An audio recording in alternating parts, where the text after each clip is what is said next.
Good day guys! Today, itry nating i-test drive o get to feel yung mga electric vehicles na available sa market, especially itong BYD vehicles. So today, ite-test drive natin itong Seagull at yung BYD Seal nila na performance sedan. So mapapansin natin yung pagdami nila sa daan, especially yung BYD Sea Lion 6. Actually, na-test drive ko na yung BYD Sea Lion at marami na rin ako napapanood na reviews about it. Gets ko kung bakit maraming kumukuha ng unit na yon. But tingnan din natin yung other models available sa BYD lineup, especially yung entry-level na BYD Seagull. So, i-check natin kung hindi ba maganda yung quality, hindi ba maganda yung ride quality, or yung driving dynamics niya. And then, pupunta naman tayo dun sa higher category models, just like yung BYD Seal na may 500 horsepower. Na-review ko na itong BYD Seagull, pero wala pa tayong test drive. So, just the same, for me, very quirky siya na small car na full electric, na very unique in our market today. So, ang mga kalaban nito is yung mga Wigo, Honda Brio, and other small cars in each category.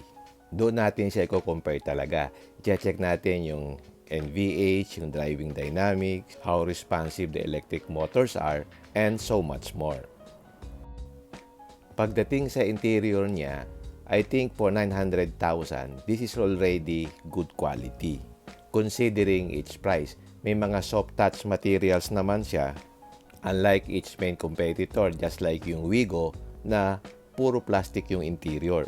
So, pagdating sa interior ambience, mas nakakaangat talaga siya dito. And surprisingly, yung build quality niya is actually good talaga. Tinry kong hawakan yung mga interior pieces niya, and usually walang shake o walang langit-ngit kapag hinawakan mo siya. Okay, itry nating ilabas. So, ang una kong napansin is sobrang light ng kanyang steering. I think isa ito sa may pinakamalambot na steering feel na na-drive ko. Malakas tumikap pa. Saan tayo dadaan? Diretso lang sir. Pangalawang stoplight, kaliwa po tayo. Okay. Yun ang malakas sir. 30 kWh. And then charging time. 4 to 5, 3 to 5 hours. 3 to 4. Pag fast charging naman po, 20 minutes. Saka hanggang ano, Manibela. Ano ko malalaman yung charge? What percent na? Diyan po sa ano, sa may... screen.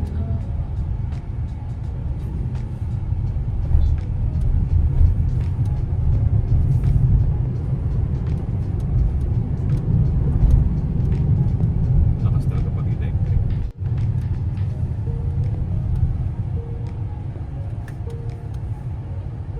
So makikita nyo sa video na torquey siya for a small car. Pero in paper, ang baba ng kanyang horsepower rating. And even yung torque niya. But since this is an electric car, expect mo na walang delay sa torque application. On top talaga ang feeling ng power delivery nito. Salamat. Yung duelo tumama. Matapit yan. Malakas talaga yan. 190 top speed po. Oh?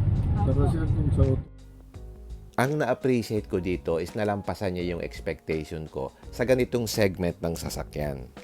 Usually kasi sa ganitong segment ng sasakyan, expect ko na merong laspag ng feeling kapag ginamit mo siya na matagal. Since ine-expect ko na yung NVH niya hindi okay, yung road noise niya rinig na rinig mo, yung mabagal na feeling sa throttle application, actually nakakapagod yun. Pero in the case of the Seagull, I was actually surprised for the price point ng electric vehicle. NVH is surprisingly good, and since this is an electric car, wala ka talagang naririnig na engine noise kasi ang nagpapatakbo is yung electric motor. So, for a city car, very comfortable siya. So, yung NVH niya is very acceptable for the average cars in the market today. At ang nagustuhan ko dito is yung instant power delivery niya. And maneuvering through tight city traffic will not be an issue. Since important na medyo torquey yung engine mo, especially kung kailangan mong sumingit. o kaya mag-overtake. At pagdating naman dito sa second row, actually maluwag siya for what it is. I don't see any problem pagdating sa rear passengers comfort. Pero hindi mo pa rin may compare siya dun sa mga ibang vehicles na mas malaki. Compact siya pero hindi siya masikip. Anong warranty nito? 8 years po sa battery, 6 years po sa vehicle. Tapos ang service mo, PMS lang po. PMS, Opo. every 3 months, mandatory. 3 months? Opo. Ba't ang First, bilis? first 3 months. Tapos, Tapos, every 1 year na po. so yung 300 kilometers, pwedeng 1 week na konsumo yun. Opo. Dito ka lang nagtatrabaho sa BGC.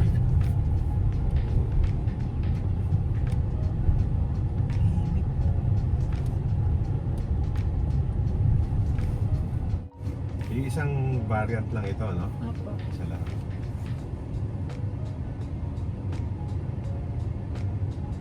Ito.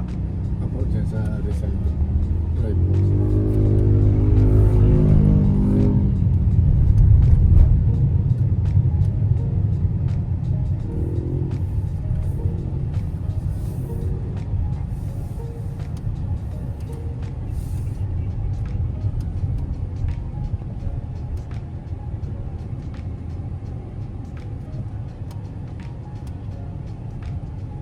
Baba na yung pumps dito. Okay, taas niya rin.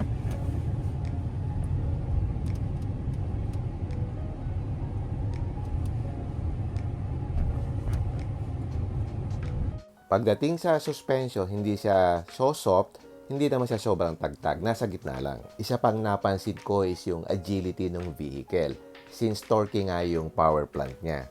And as well as maliit lang siyang sasakyan. So parang ang dali niyang dalhin, especially kung city driving ka lang. So hindi ka mapapagod kung city driving ka lang.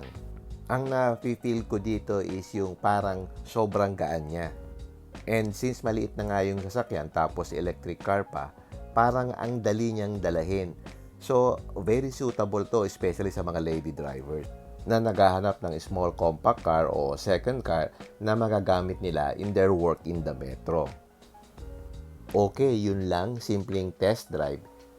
Pero malaki yung naging effect niya pagdating sa perception ko about electric vehicle. And BYD in general. Yung BYD sila yun, okay naman siya din. And dito, naset pa niya yung expectations ko. Since ito yung category ng small cars, so expect ko na medyo sacrifice talaga yung NVH. As well as yung overall comfort. But not the case here sa BYD Seagull. I think approved siya pagdating sa driving performance. For the cons sa driving experience niya, halos wala akong nakikitang negative for its price point. Medyo malayo yung driving feel niya compared to its competitors in this price point. Okay, punta naman tayo sa higher class ng BYD model, which is the BYD Seal.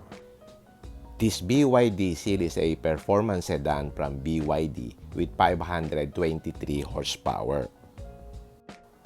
670 Newton meters ang torque niya and 0 to 100 kilometers per hour in 3.9 seconds. That alone connotes a performance-oriented vehicle specs na actually. Medyo nakakatakot actually when you think about it. Since electric car to na instantaneous yung torque and with 500 horsepower, nakakalula yung power delivery nito. So, ite-test drive natin ito mamaya. By the way, this is a direct competitor of the Tesla Model 3. So, halos same sila ng performance at saka yung powertrain specs. So, nakakaiba sila in terms of brand equity at yung perception ng mga tao. So, tara, try nating i-test drive. So, first impression sa interior niya, very futuristic siya, especially yung kanyang large screen. And once na start mo yung sasakyan, mapapansin mo talaga yung superior level ng NVH niya compared dun sa Seagull since entry level lang yon. Dito sa BYD Seal, hindi mo agad ramdam yung mga outside noises dito pa lang sa parking area. Pagdating sa steering feel, super light din siya. Para din siya dung sa BYD Seagull na tinest drive natin kanina. And before I continue, let's check naman yung kanyang pricing. Yung selling price ng BYD Seal is 2,548,000. Ito yung performance version. Meron ding hindi performance version, mas mura yon. Yung BYD Seagull naman is 898,000. So, isang variant lang siya. Okay, skip na tayo sa most awaited part, yung acceleration niya.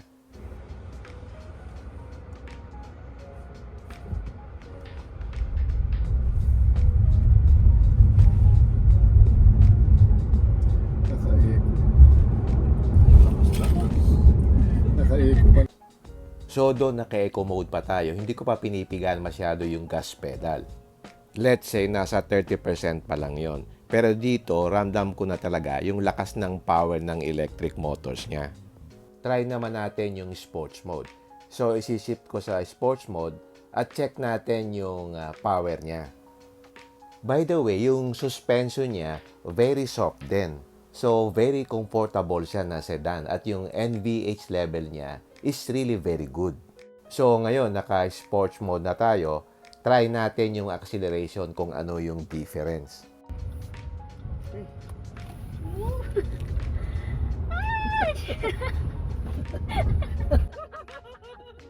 Wow. Parang ka lumilipad eh. Inawat ko pa eh. Hindi niyo inawat yun eh. Iba nga palang electric car. So, dun pa lang sa short strip ng road na yon, tinest natin yung acceleration. So, nakita nyo naman siguro yung lakas ng acceleration niya. Actually, pag nakita mo sa video, mukha siyang mabagal kasi sa video, hindi mo nakikita yung sense of speed. Pero in actual, yung ganitong kalakas na sasakyan, ramdam mo talaga yung lula eh. Ito yung lakas na ramdam mo talaga yung lula pagdating sa feeling. Since instant nga ang torque delivery niya from standstill, may punch talaga sa chest mo pagdating sa lakas nitong BYD Seal. So this car is not a joke, especially kung baguhan ka na driver. I think kailangan mag-iingat ka pagdating sa throttle application kasi sobrang lakas ng vehicle na to.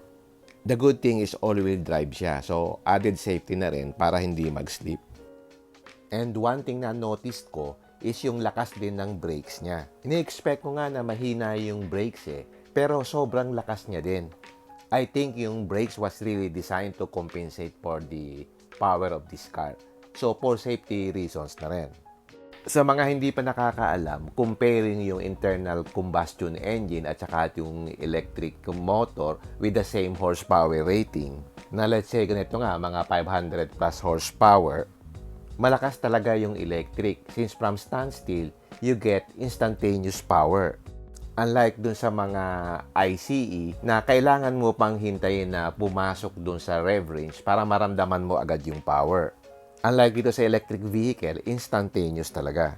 Kung nakasakay ka na sa roller coaster, parang ganun ang feeling. Nakakalula siya. Let's try again. Natutuwa ako. Crystal lang yun. Yeah.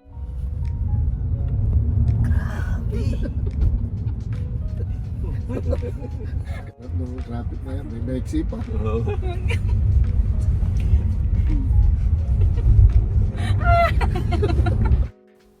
So, tapos na tayo sa test drive ng other models ng BYD. So, yung purpose talaga ng video na to is for driving experience and driving dynamics ng electric vehicles.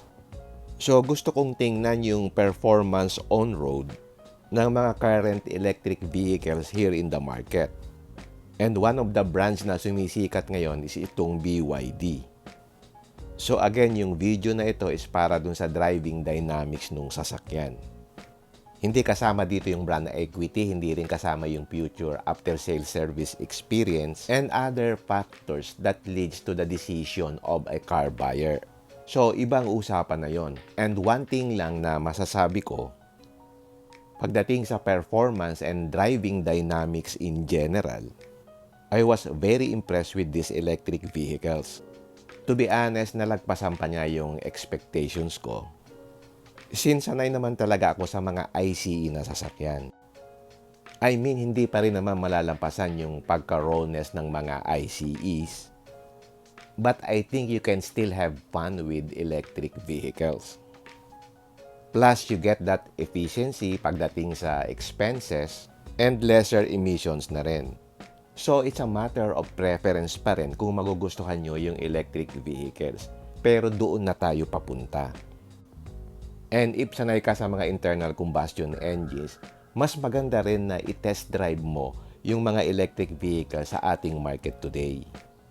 Para somehow mag-get to feel mo talaga kung ano yung feel ng mga new technology ng mga sasakyan ngayon. So yun, short vlog lang and I hope nag-enjoy kayo and Merry Christmas sa lahat ng followers natin. Okay, hanggang dito na lang. If you like this video, don't forget to like, share, and subscribe. Until next time, see you again my next vlog. Bye!